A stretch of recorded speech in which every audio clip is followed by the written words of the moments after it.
그러면서 어쨌든 결론, 조선은 이제 빼도 박도 못하게 문을 활짝 열어버렸다라는 거고요. 이 활짝 열린 문으로 이제 서양에, 청나라에, 일본에 새로운 각종 문물들이 쏟아지기 시작합니다. 자, 우리는 이걸 가지고 국가를 개혁하면서 여러 가지 변화를 추구하기 시작하는데요. 이걸 우리는 흔히 개화정책이라고 표현을 하는 거고요. 개화정책 초기에는 이 새로 받아들인 것들을 뭔가 활용할 수 있는 여러 가지 기구들을 만드는 것들을 중심으로 전개가 됩니다. 그게 교과서 17쪽에 소개가 돼 있는데요. 17쪽에 있는 기구들 중심으로 간단하게 이제 내용 정리하면요. 요거는 그냥 뭐 이런 게 만들어졌다, 이런 게 만들어졌다 거의 이런 거기 때문에 요거는 특별히 막 어렵게 정리하시기보단 그냥 있는 거 보시면 될 것 같아요. 일단 개화 정책을 추진해야 돼요. 이전에 전혀 존재하지 않았던 새로운 것들을 받아들이고 이걸 어떻게 조선에 써먹지 고민을 해야겠죠. 요거는 기존에 존재하던 조선의 국가관리기구만으로는 부족합니다. 그래가지고 이제 조선은 요러한 개화 정책을 총 관리할 수 있는 기구를 새로 만들어요. 그게 이름이 조금 어려운데요. 통리기무아문이라고 해요. 통리기무아문. 왜 이름이 있다고냐? 조선이 이제 완전히 무에서 유를 만들기 힘드니까 주변 국가에서 벤치마킹을 하거든요. 좀 뺏겨 쓰기를 하는데 중국과 조금 기구를 흉내를 내는 바람에 이름이 약간 요래. 통리기무아문이라고 하고요. 요 밑에 12사라고 요 기구를 설치해서 개화와 관련된 외교, 개화와 관련된 군사, 개화와 관련된 장사, 요런 업무들을 주로 담당을 하기 시작합니다. 그래서 본격적인 개화 정책을 시작을 하는데요. 근데 시작을 하려고 보니까 이 쏟아지는 것들 중에 어떤 게 좋은 건지 어떤 게 나쁜 건지 우리가 지금 가지고 있는 정보가 부족하거든요. 뭘 먼저 받아들여야 할지, 어떻게 받아들여야 할지 연구를 좀 심층적으로 제대로 공부를 할 필요가 있어요. 그래서 우리나라는 유학생, 좀 외국의 것들에 제대로 공부를 해줄 유학생이라든가 사신단들을 파견을 해서 정보조사를 하고 이 나라와 이제 관계를 조금 더 친밀감을 형성하려고 애를 쓰게 되는데요. 이때 이제 외국에 찾아가는 이 사신단, 이들을 우리는 흔히 시찰단이라고 많이 표현해요. 시찰단, 그러니까 보고 관찰하는 단체라고 해서 시찰단인데 이 시찰단이 어떤 나라들에 방문했느냐? 일단 가장 첫 번째로 조약을 맺은 국가 일본이죠. 조약을 맺었으니까 일본이 어떻게 변했는지 좀 볼 필요가 있어요. 그래서 강화도 조약을 맺은 직후에 우리는 저번 시간에 들었던 수신사라는 걸 파견을 하는데요. 자, 수신사 이름이 옛날에 일본에 보냈던 거랑 좀 비슷하죠. 통신사. 약간 이거는 일반적인 사신단에 가깝다고 보시면 돼요. 그래서 수신사를 보냈는데 뭐 조선책략이란 책도 그렇고 일본이 우리가 알던 일본이 아닌 거야. 너무 많은 게 바뀐 거야. 너무 신기한 게 많아. 그러니까 조선에서 일본을 좀 제대로 뜯고 씹고 맛보고 즐길 필요가 있겠다. 좀 심층적으로 더 자세하게 연구를 할 필요가 있겠다라고 해서 이름을 바꿔가지고 규모를 키워서 시찰단을 다시 보내요. 이게 조사 시찰단이라고 하거든요. 교과서 보시면 여기에 진한 글씨로 적혀있죠. 조사 시찰단, 일본으로 파견됐던 존재들인데요. 근데 그러니까 전통적으로 우리나라 사람들이 일본에 대해 가지는 이미지, 우리나라보다 발전된 국가입니까? 좀 떨어지는 국가입니까? 과거에, 지금 말고 과거의 일본. 그치? 보통은 삼국시대부터 해가지고 우리가 오히려 문화를 가르쳐줬던, 약간 일본은 우리보다 문화나 기술력이 떨어지는 국가였었잖아요, 옛날에는. 그러니까 실은 이 조사시찰단 보냈을 때 백성들이 엄청 화를 내요. 야, 일본이 뭐 배울 게 있다고. 아니, 일본 운요, 완전, 짜증나, 인지네란, 그런 못된 놈들한테 뭐 배울 게 있다고. 이렇게 큰 규모의 시찰단에 보내느냐. 요건 보낸다고 하니까 엄청 뿔따구를 내거든요. 그래서 이 조사시찰단이 되게 재밌는 일화가 암행어사처럼 굉장히 비밀리에 보내졌다라는 거고요. 게다가 이 시찰단이 어쨌든 들고 갈 때 뭐 임명장이라든가 이런 거 문서 같은 게 뭐 있을 거 아니야. 깃발이든 뭐든. 여기에 조사시찰단이면 조사시찰단이라고 적혀 있어야 되는데 혹시나 백성들한테 걸렸을 때 백성들이 화낼까봐 이름을 조사 유람단이라고 썼다고 해요. 요렇게 많이 불렀다고 해요. 유람, 놀러 간다는 거죠. 그래서 백성들아, 우리 공부하려고 일본에서 뭐 배우러 가는 게 아니라 그냥 이제 관계를 맺었으니까 놀러 가보니까 놀러 이러면서 그렇게 이제 포장을 많이 했다고 해요. 일부 교과서나 책에는 아직도 조사 시찰단이란 표현 말고 조사 유람단이라고 쓰기도 하거든요. 같은 거니까 같이 알아두시면 좋을 것 같고요. 자, 일본에 보내고 나니까 우리랑 친한 다른 나라가 하나 또 걸리는 거죠. 원래 자고로 우리는 뭔가 새로운 걸 배울 때는 원래 일본보다는 이 나라한테서 배워왔어요. 어딥니까? 그쵸, 중국입니다. 바로 청나라. 여기도 무시할 수 없다라는 거죠. 특히 청나라는 아편전쟁 직후에 역시 얘네도 개혁 정책을 추진을 하거든요. 요게 양무운동이라고 하는데요. 일본에 메이지 유신이 있다면 청나라는 양무운동이라는 이름의 초창기 개혁 정책이 추진이 돼요. 근데 이 청나라가 자기 나라에 대한 그러한 좀 문화적 우수성, 자존감 이런 게 굉장히 높다 보니까 서양의 기술을 굉장히 동양에 어울리게 접목시키려고 연구를 많이 했거든? 그게 양무운동이야. 요런 것들이 우리 입장에서도 조금 마음에 든다라는 거지. 우리께 우수하다고 우리도 믿고 있잖아요. 우리 조선의 유학, 성리학, 요런 것들을 지키면서 어떻게 조선의 서양 문화를 받아들일까? 요게 청나라의 또 이 스타일하고 어울린다라고 생각을 해서 여기에도 또 관계자들을 보내요. 이게 교과서에 적혀있는 영선사고요. 이 영선사가 가서 보니까 청나라가 주로 군사, 요거 중심으로 개혁한다라는 특징이 있구나라는 걸 배워온다라는 게 특이해요. 그러니까 청나라가 자기 문화가 너무 우수하니까 뭐 옷 입는 거, 예의범절, 제도, 법 이런 건 청나라를 유지하는데 전쟁에서 졌잖아.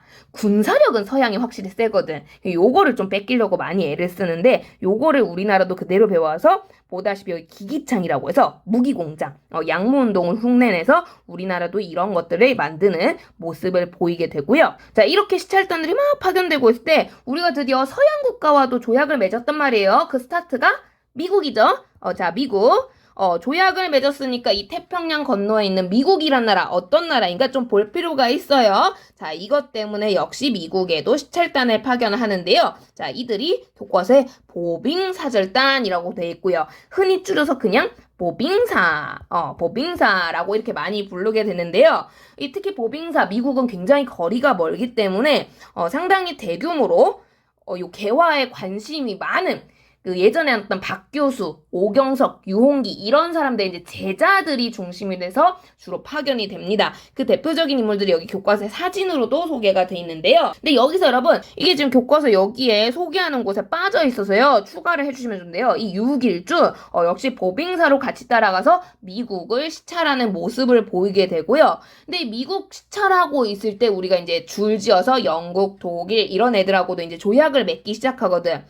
가니까 이왕 간 거, 미국까지 간 거, 겸사겸사 다른 서양 국가랑도 비교해서 보자 하면서 이 보빙사는요, 일부는 미국만 본 게 아니라 유럽까지도 순회 탐방을 하고 보고 오는데요. 그 인물 중에 대표 인물이 요 육일준이에요. 그래서 이 육일준은 미국을 비롯한 유럽, 각 서양 국가들을 관찰한 것을 바탕으로 박지원의 열하일기처럼 나름의 그러한 여행기 같은 걸 남기게 되는데요. 이 책 제목을 서유견문이라고 하고요. 서유견문. 우리가 서양을 시찰하고 관찰했을 때 가장 대표적으로 소개하는 책으로서 시험 문제나 이런 데 사료로 자주 나오게 됩니다. 그래서 교과서에 근데 이게 왜 없는지 몰라. 이거 진짜 중요해서 다른 교과서에 많이 나오거든요. 문제지에서도. 그래서 체크를 해두세요. 육일준 서유견문.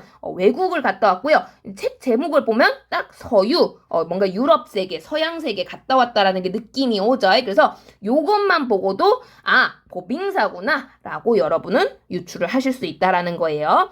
그러면서 이 시찰단들이 이제 자기들이 공부했던 것들을 조선에다 이제 소개를 하는데 정부에다가 이런 것들이 있더라 안내를 하는데 보니까 우리는 이제 여기서 이 신기하고 많은 것들 중에서 청나라처럼 일단은 부국강병에서 제일 중요한 게 군대거든. 군대가 제일 중요하다 보니까 요걸 먼저 우선순위를 두고 개혁을 진행을 해요. 그래서 아까 언급했던 이 기기창, 요런 무기공장 세우고요.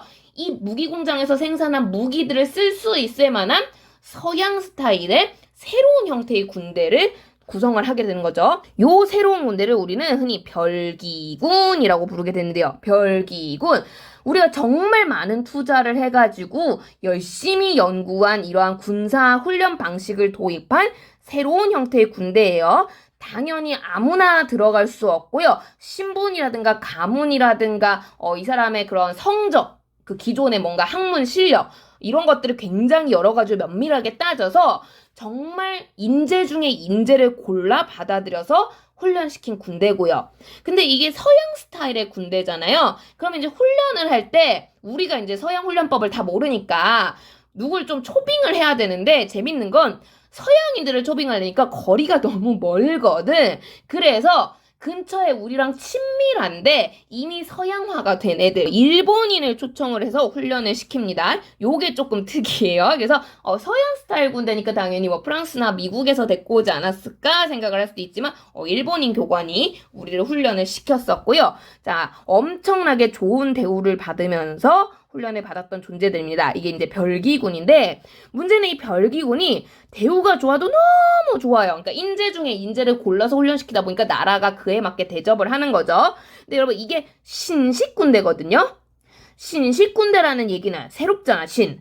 반대로 오래된 것도 있다라는 얘기야. 이때 조선에 고식군대. 우리가 흔히 포졸이라고 부르는 그 삼지창 같은 창 같은 거 쓰는 그런 애들이 아직도 남아있어요. 얘네들이 보니까 신식군대가 너무 간지뽀짝인 거야. 막 훈장 블링블링 막 제복 입고 무기도 막 번쩍번쩍 해가지고 막 신발 이런 거 다 세핑이고. 근데 이때 구식군대는 세도정치기 막 이런 때부터 있던 애들이다 보니까 월급도 잘 못 받고 옷도 꾸질꾸질하고 막 무기도 다 녹슬고 낡고 막 이랬었거든. 되게 분노하겠죠. 열받겠죠. 왜 우리는 똑같은 군인인데 이러한 차별 대우를 받게 되는 걸까? 요게 나중에 문제가 돼서 사건이 또 터져요. 그래서 아시면 좋아요. 별기군 알아두시면 좋고요. 자, 그래서 요게 이제 교과서에도 나와 있는 주요 조선의 이제 개화 정책이고, 근데 여기에 이제 빠진 게 있어서 두 개만 더 소개를 하면요. 이제 조선 이제 군대 위주로 처음에 개화 정책을 이제 추진해요. 하는데 이제 이 개화 정책을 추진하다 보니까 백성들이 뭔가 여기에 대해서 반대하는 사람들이 되게 많았거든. 너무 낯설고 아까 같이 차별 대우도 느껴지고 또 이제 우리가 서양하고 보통 불평등 조약을 맺었잖아요. 요것 때문에 실은 가면 갈수록 조선의 상태가 안 좋아지거든. 그러니까 이게 다 개혁 때문이다, 개화 때문이다. 백성들이 이런 식으로 느끼면서 반대 여론이 좀 많았어요. 이것들을 설득하려고 하니까 백성들 개화가 왜 필요하냐면 이런 설득을 할, 홍보를 할 수 있는 수단이 필요한 거야. 그래서 만들어진 시설이 박문국 신문 발행 기구예요. 여기서 잡지나 신문 같은 거를 만들어서 홍보를 하게 되고요. 이 신문 잡지 대표적으로 이제 교과서 뒤에 있는데요. 한성순보라고 해서 우리나라 최초의 종이신문, 요런 것들이 이제 발행하는 모습들을 보이게 되고요. 그리고 이제 많은 서양 국가들과 교류를 하게 되면서 옛날보다 교역량이 늘어난단 말이에요. 좋든 싫든 간에. 뭔가 화폐를 관리할 만한, 그러니까 교역을 한다는 건 돈이 오간다라는 얘기거든. 이걸 좀 더 전문적으로 관리할 기구가 필요하다라는 거고요. 요것 때문에 전환국, 요게 이 시기에 만들어졌던 대표 기구입니다. 얘는 이제 돈, 화폐랑 관련 있는 그런 기구가 되겠고요. 그래서 요런 기구들이 이제 조선 초기 개화 정책으로 등장을 하게 되는데, 근데 이렇게 이제 조선 정부가 개화를 홍보하고 이게 나라에 도움이 된다 알리려고 애를 썼음에도 불구하고 우리가 또 10년간 흥선대원식이 주구장창 쇄국을 했던 것도 있고 여러 가지로 아직 조선의 백성들 입장에서는 이러한 것들이 너무 낯설고 우리한테 안 맞는 것 같고 막 강요하는 것 같고 오히려 나라가 피폐해지는 것 같고 좀 좋지가 않습니다. 그러다 보니까 초창기에 조선 백성들 대다수는 여기에 대한 반발, 반대, 저항하는 모습을 보이게 되는데요. 그 반발하는 대표적인 움직임 중에 하나가 첫 번째 위정적사 운동이라고 해서 특히 이 조선의 백성 중에서도 양반 계층이 중심이 됐던 저항 운동이 있는데요. 요 운동 설명을 하니까 중요한 내용이 굉장히 많네요. 미리 교과서 한번 쭉 읽어보시고요. 요거는 다음 시간에 이어서 설명하도록 하겠습니다. 오늘 갑자기 원격으로 바뀌어서 되게 당황스러우셨을 텐데 요 내용 잘 정리를 하시기 바랍니다. 그리고 내가 미리 학습지를 못 주는 바람에 일단 학습지 파일은 올려놓을게요. 혹시 필요하신 친구는 밴드에서 먼저 확인을 해주시면 되겠습니다. 나중에 학교 가면 출력해서 인쇄해서 돌려드리도록 할게요. 고생 많았어요. 안녕.